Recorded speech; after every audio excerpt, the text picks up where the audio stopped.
मेरे भाइयों, आपको एक खूबसूरत बात कहूंगा। ये यसाया 42 आयत नंबर 11 में लिखा है। मैं आपको याद दिलाता हूँ कि कल हमारे तमाम चर्चिज में कुछ ये हफ्ता और इतवार को होगा। कल सुबह 7 बजे, 9 बजे, 11 बजे और इसी तरह पास्टर जामी मसीह के नाम पर 2 बजे, 4 बजे, 6 बजे और रात को 8 बजे भी इबादत करवाएंगे।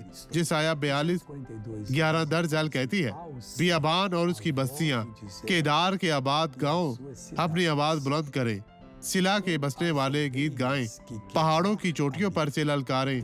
दोस्तों, खुदा हमसे कह रहा है कि खामोश ना रहे बल्कि आवाज बुलंद करें। क्या आपके दिमाग में या आपके दिल में कुछ गलत है? आपके खानदान में, आपकी शादी में? इसे बाद में मत छोड़े। खुदा के सामने जाए, इसकी ताकत को पुकारे और कहे, शैतान, मैं तुझे तबाह करता हूँ, मैं तेरी सर्जिश करता हूँ। अब इस गवाही को देखिए और बरकत पाए, और मैं आपके लिए दुआ करने वापस आऊंगा। ईमान रखिए कि खुदावंद आपके साथ है। अदम तवाज़न, आपको ये कब से है बहन? 2015 से। 2015 से? जी हाँ, तो ये 8 ठीक साल है। हो गए हैं बहन। ठीक है। जी हाँ। आप कैसे चलती थी? हमें दिखाएं। घर में मुझे दीवारों का सहारा लेना दीवारों पड़ता का सहारा है। लेकर? तो ठीक है, यहाँ पर दीवार नहीं है, आप खुद से चलेंगी। ठीक है, किसी को पकड़े बगैर चलना शुरू करें बहन। यीशु आपका तहफ़्फ़ुज़ है, यीशु आपके साथ है। आप सहारा नहीं लेगी, चलती जाए बहन, चले चले चले चलती जाए। बड़ी सीढ़ियाँ, वहाँ पर बड़े कदम ले, चले चले चले।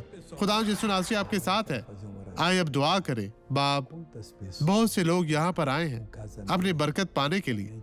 बहुत से लोगों की शादियां नाकाम हो रही हैं, घर में लड़ाई झगड़े हैं। शैतान, मैं तेरी सर्जिश करता हूँ, तो अपनी सारी चालें, मक्कारियां और अपनी सब कुछ ले और इन लोगों को छोड़ दे। इन लोगों की जिंदगी से चला जा और कभी भी वापस ना आना। यीशु के नाम में मैं तेरी सर्जिश करता हूँ। अपना गंदा हाथ इनसे ले और चला जा। यीशु मसीह नासरी के नाम में खुदावंद आपको बरकत दे।